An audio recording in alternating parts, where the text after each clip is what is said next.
What's up, y'all? This is Christian McBride. You are watching for BassPlayersOnly.com. What's up, y'all?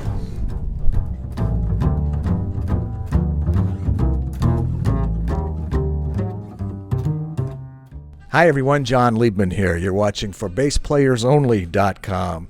Coming to you today on location in Ithaca, New York. We're in town for the 2017 convention of the International Society of Bassists with our special guest today, Mr. Christian McBride. How are you, Christian? I'm doing great, John. Good to see you. Good to see you, too. Boy, we did a phone interview back in 2011. I cannot believe it was that long ago.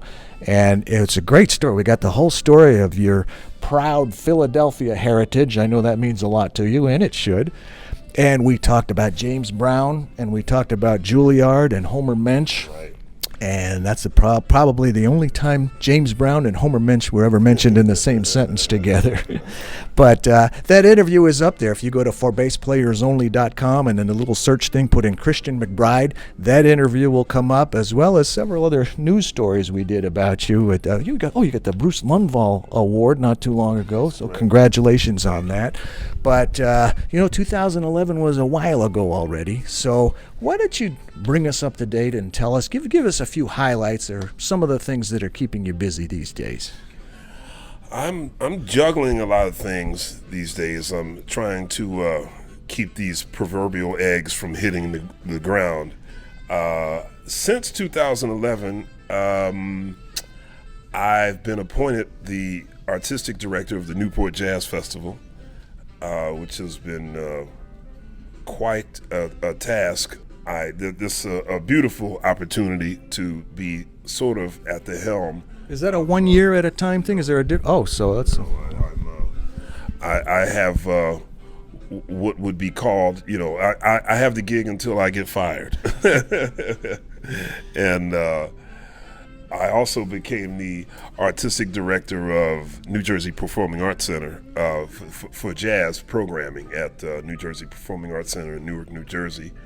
I have two nationally syndicated radio shows, one on NPR called Jazz Night in America, and I have my own show on Sirius XM every weekend called The Lowdown, Conversations with Christian. And I love that show. I heard Benny Green not too long ago, and I heard Lou Donaldson and Russell Malone. I think. The Lou Donaldson one was a hit. Yeah, I got a lot of feedback from that show.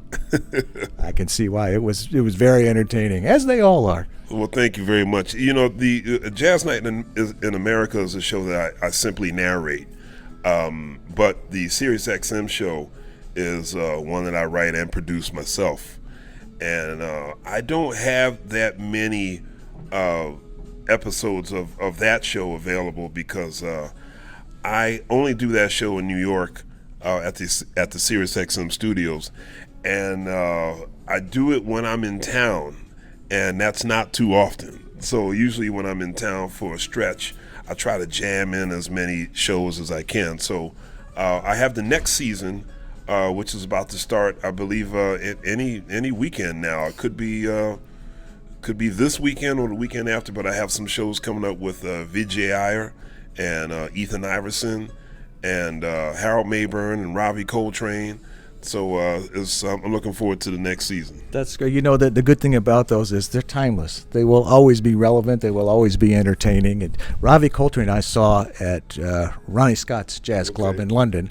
Took my wife. It's not really her thing. So she got back at me. The next night she made me sit through Mamma Mia and 2.5 hours of ABBA music, which is not really my thing. But anyway, back to you. Give and take, right? That's right. Yeah, so between the two radio shows and the two curating positions, and then of course there's always the bass.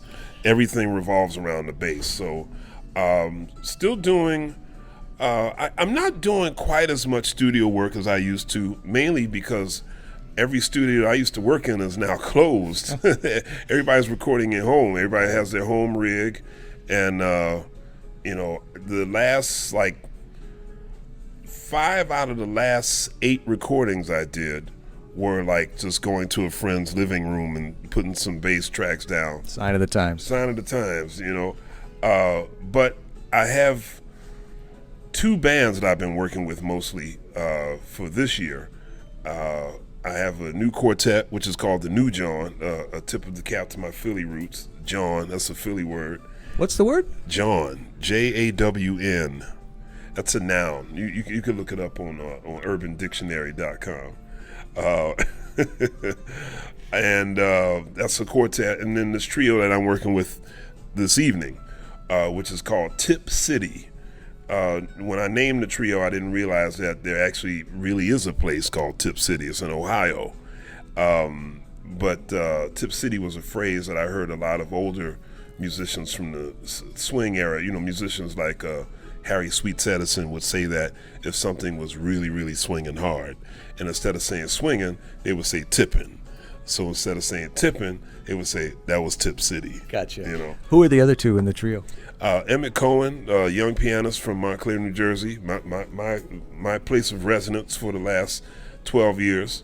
And the great Rodney Jones is playing guitar, who played with Dizzy Gillespie for many years and also with Lena Horne, and one of New York's most cherished studio musicians. So Rodney, Emmett, myself. I have to mention one thing about recordings. I've heard many of your recordings. I know you got a lot on Mack Avenue, which I appreciate because I'm in Detroit. Okay. But in, I think, 1994, you had your debut solo album, Getting to It. Right. And there's a song on there called In a Hurry, which I've always thought is the best first song for a first album ever. I love it. You start with the bow and then the horns come in, and that is overall a great album. You got a tune on there called Splanky. Right. What was it, Ray Brown and Milt Hinton, right? That's correct. Yeah. But I just had to mention that because I just love it. Thank you very much. I wrote that song. I made a big band arrangement out of that song. I've heard that too, actually. Yeah, and because I guess the way that song was originally written sort of works as a big band song. Even though the original recording was only a sextet, I think the style of the writing lent itself very well to big band. So I just sort of expanded it a little bit, and that song tends to be our closer when we play big band shows. As the old big band leaders would say, that's our flag waver. Okay. A lot of terminology we're all picking up tonight. Hey, one of the things we talked about in the interview, I remember telling you that a lot of people were surprised. Actually, the one time I saw you with John McLaughlin, Chick Corea, I think Kenny Garrett and Brian Blade, right. You were playing electric, and I admit, it was several years ago, I didn't know at the time that you played electric, and when we had some back and forth about that in our previous interview, but several years have gone by. It's nice to get called, and it's nice to get a lot of work, and it's maybe not nice to get typecast as he does this or he does this. I'm just wondering what your thoughts are. You're a bass player. You play upright bass and you play electric bass. How has that changed, if at all, in the several years since we last spoke about it? Like how much I play both instruments, or the sort of typecasting of the perception, the straight ahead acoustic Ray Brown protege. It used to bother me, but the musicians who call me know better than that. So at the end of the day, it doesn't really bother me. As long as Chick Corea knows I play electric bass, whatever the perception is of me, Chick Corea's like, yeah, I know your perception, but I kind of know the real deal. Maceo Parker, same thing. I recorded on Maceo's album, Soul Classics, which came out in 2012. And I played no acoustic bass on that album. It was all electric. And then Maceo Parker was beautiful. We were having lunch one day. He says, I see what's happening now. I said, what do you mean? He says, you got everybody fooled. I said, how so? He says, you got everybody thinking you some sort of jazz dude. You're a funk dude. I said, I've been trying to tell people that my whole career, but I guess they have enough people in that drawer. So they need to they have an open drawer of acoustic bass in their brain. So I'm stuck in that drawer. He said, yeah, but man, You fooling everybody. You a funk dude. Do you know what? As well established as you have become, and all of the high profile things that you've done, I bet you there's some people watching this right now that say, I didn't realize he played electric, or that he played that much electric. Tell me a little bit about your equipment. What are you playing these days? I'm really I've always been one of those musicians that, I guess, having been groomed being on the road with equipment changing every single night, amplifiers and things like that, when I was primarily a sideman, I never got tied to a lot of equipment, like emotionally tied to certain equipment. And with that being said, when I met Nick Epifani in Brooklyn, I guess it's been about 15 years now, maybe longer than that, maybe more like 17 years. I fell in love with his equipment, and I use Epifani as much as I possibly can. But if I show up to a gig and there's a GK or a David Eaton, I won't blow my stack. I'll just do my best to make it sound good. You use that with upright and electric? Yes. You play electric too, don't you? Yeah. Yeah, right. Yeah. I use it with both.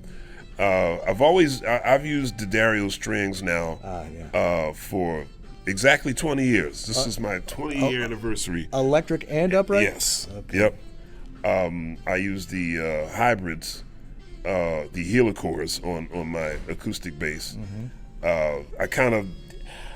I've used the light, medium, and the heavy, kind of going back and forth between all three. But the helicores is what I've used basically on my acoustic bass all these years. I have a myriad of electric basses. My main two children are Penza. I have a 4-string Penza fretless, maple neck fretless, and a 5-string. I call it. It's the sister bass. A 5-string maple neck fretless.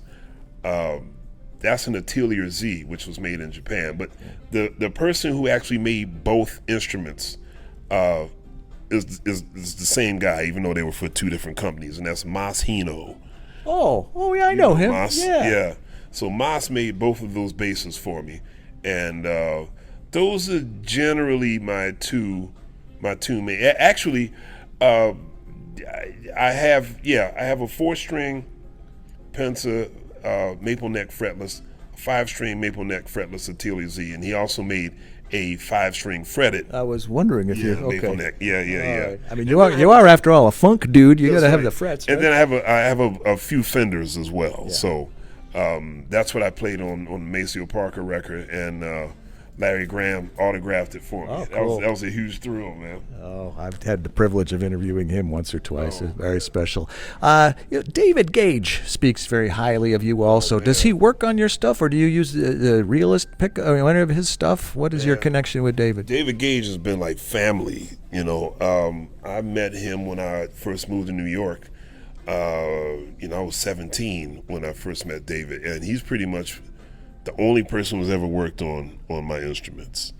I have been using the realist since he created it. I have a lemur bass. Oh yeah. And on the lemur, it has the Fishman Circle pickup, which I like as well. It works very well for that instrument. And I also have a Chadwick bass. Charlie Chadwick, what a great guy. Down in Nashville, that's right. And then I have the bass I'm using tonight, which was made by Benedict Puglisi out of Melbourne, Australia. I've had that bass now for about 4 years. And I have one of Ray Brown's old basses that I use. We wrote a story about that actually on For Bass Players Only. Yeah. And so that's got to be incredibly special. It's very special. I used it on my upcoming recording. I have a recording I just finished with the new John that'll be out early next year, and I used Ray's bass on there. Not in the style that Ray would have, but it doesn't matter. The sound is there, you know. Okay, well, you hinted at my next question, a good segue here. What about the future? What else is coming up? We have a new recording we can look forward to. What else is on that list of things that you're working on or just haven't gotten around to yet or are in progress or maybe will be in progress? I got a few things that are coming out. September, my next big band recording is coming out. Very excited about that. And then probably in March of next year, the quartet recording is going to come out. And a lot of things in the can. I feel fortunate that Mac Avenue has always been quite supportive in anything I want to do. So I probably have about a good 5 or 6 records in the can, you know. So at some point they'll be out. Well, you be sure to let us know, and we will be sure to let all of them know. But definitely the big band recording, which is called Bringing It, will be out in September. September 2017. There you go. Mac Avenue. Okay, right. okay. Well, I'm glad with all the administrative duties and all the other things that you're doing, you're still finding time to play the bass and to perform and to record. Hey, man, the world revolves around the bass. It has to. I think that's a good note to end on. There you go. The world revolves around the bass. Well, this is such a pleasure sitting down with you face to face. Let's keep in touch. Let's not wait another however many years until we do this again. 6 years is too long. Yes, it is. On location with our very special guest, Christian McBride, the ever busy Christian McBride. John. There you go. That's right. In Ithaca, New York. I'm John Liebman. You're watching ForBassPlayersOnly.com.